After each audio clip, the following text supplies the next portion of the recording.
देखिए पिछले वीडियो में हम लोग यानी बहुपद का जो चैप्टर क्वेश्चन हम लोग यानी 15 तक सोल्व कर लिए थे। 15 तक 16 से, तो देखिए 16 तक का जो क्वेश्चन है 16 से लेकर 20 तक कैसे हम सोल्व करके लिख दिए। फिर आपको हम समझा दे रहा हूँ।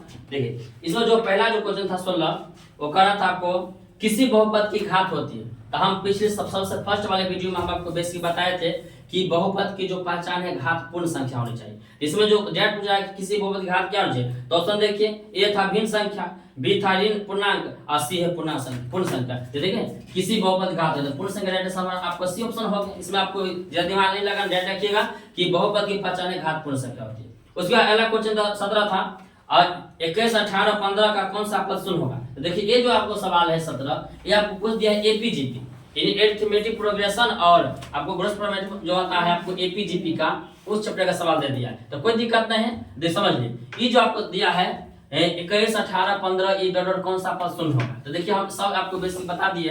ये पहले समझिए, ये होता क्या है। ए होता है प्रथम पद, डी होता है दूसरा में से पहला घटाइए वो हमारा डी निकलता है, एन होता है पदों की संख्या और एन होता है अंतिम पद। जैसे पूछा सवाल 21, 18, 15 में कौन सा पद शून्य होगा, तो कौन सा पद, तो एन बराबर पदों की संख्या यानी पद निकालना है। तो देखिए ए होता है प्रथम पद, ए 21 दिया है, डी होता है दूसरा में से पहला घटाइए, तो दूसरा है 18 में से गया -21 तो आपको पड़ गया -3, डी निकल गया। आकर था कौन सा पद, तो हमें अंतिम पद तो नहीं पता है, इसलिए अंतिम पद एन बराबर हम 0 मान लिए, तब पदों संख्या निकलेगा। तो एन बराबर हो गया 0, एन तो निकालना था पदों संख्या। फार्मूला होता है कि एन बराबर A plus N minus 1 into D होता है। ये आपको जाइएगा एपीजीपी में फार्मूला होता है फर्स्ट कि पदों की संख्या निकालने के लिए फार्मूला होता है एन बराबर A plus N minus 1 into D. अब देखिए एन माने 0 तो 0 डाल दिए। ए है प्रथम पद 21, 21 प्लस में एन माइनस एन निकालना था इंटू डी, डी का वैल्यू निकला है माइनस क्या 3 या 3 हो गया। अब हल कर इसे 0 बराबर 21 प्लस में अधिक ये जो -3 से उसको गुना किए तो पहले तो चिन्ह का वैल्यू होता है, तो प्लस माइनस हो गया यहाँ माइनस और 3 से 3 यहाँ हो गया, ये माइनस माइनस हो गया प्लस यहाँ 3 हो गया।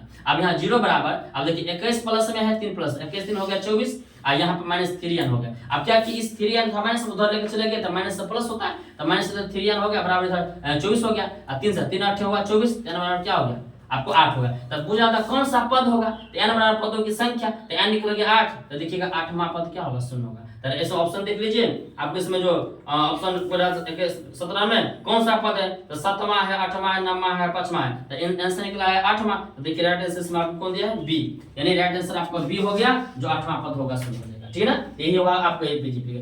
अगला जो क्वेश्चन है आपको 18वां, कहते हैं निम्नलिखित में कौन बहुपद नहीं है। तो बहुपद नहीं है तो हम आपको पहले बेसिक बताए हैं कि बहुपद की पहचान जस्ट देखिए 16 सवाल कर दे। इसमें से बहुपद की घात होती है पूर्ण संख्या, इसमें पूछ 18वां में कौन सा बहुपद नहीं है, तो जिसका घात पूर्ण संख्या नहीं होगा बहुपद नहीं होगा। तो ऑप्शन देखिए हम आपको देख लिए, पहला ऑप्शन -7 है, दूसरा है बी y² प्लस में 2 है, आपको सी है 3√x प्लस में 2s प्लस में क्या है 7 है और 4s² - 3s प्लस 7 है, जैसे -3s प्लस 7 है। जिसमें देखते हैं कहा था बहुपद नहीं है, तो देखिए घात किसका पूर्ण संख्या नहीं है। तो देखिए पहला जो ऑप्शन है तो -7 दिया है, तो कोई दिक्कत नहीं, हम यहाँ 1 लिख सकते हैं ना। इसे मान लिया अगर हम यहाँ पर और 1 लिख लेंगे यहाँ पर 1, तो हम लोग फॉर्मूला अप्लाई किए हैं किसी भी संख्या पर जो 1 होता है, तो यहाँ -7 के पावर हम s के पावर हम 0 डाल सकते हैं, तो यहाँ 0 आ गया, तो 0 पूर्ण संख्या है इसलिए बहुपद ये आपको नहीं है, लेकिन तो बहुपद हो रहा है, तो आपकी बहुपद आंसर नहीं होगा।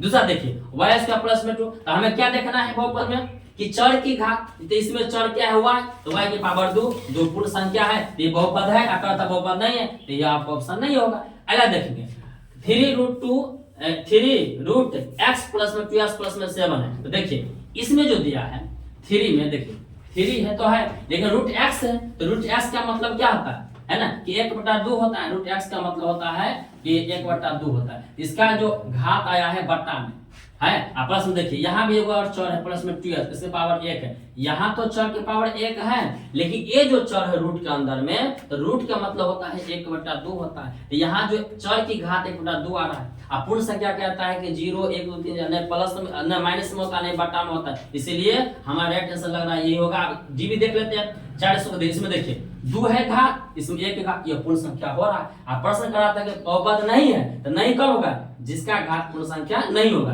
तो हमारा राइट आंसर आपको डी नहीं होगा, सी आंसर हो जाएगा। जब वो क्या यहाँ पर चर तो है लेकिन यहाँ रूट के अंदर था, तो रूट का अंदर मतलब 1/2, ये पूर्ण संख्या नहीं है, इसलिए आपको सी नंबर आंसर हो जाएगा। ठीक है, राइट आंसर आपको सी हो जाएगा, आपको 18 नंबर का सी नंबर। लेकिन इसमें देखिए ऑप्शन गलती है, ये जो आप ऑप्शन दिया है, ऑप्शन आंसर दिया है ए यानी -7। देखिए ना, हमको बताया ना -7 को 1 लिख सकते हैं ना, और 1 का मतलब क्या है, किसी भी संख्या पावर 0 का मान क्या था 1, इसलिए हम x पर 0 लिख दिया समझाने के लिए। अब देखिए 0 का मान 1 हो गया, यहाँ पर x तो चर हो गया, और चर के पावर क्या होगा 0, 0 कौन संख्या पूर्ण संख्या, तो करते बहुपद नहीं, बहुपद हो गया, तो ये कैसे होगा, इसमें गलती मिस्टेक होगा, है ना। अब अगला देखिए, अगला जो क्वेश्चन है 19 और घात एक वाले बहुपद, देखिए बार-बार यही क्वेश्चन आ रहा है, जिस बहुपद घात 1 उसे क्या बोलेंगे रैखिक बहुपद। देख लीजिए आपको 19 नंबर में आपको सी नंबर रैखिक बहुपद हो गया आपको। उसके बाद देखिए, उसके बाद आपको 20 नंबर क्वेश्चन है, 20 नंबर का यदि बहुपद x² - 9x प्लस में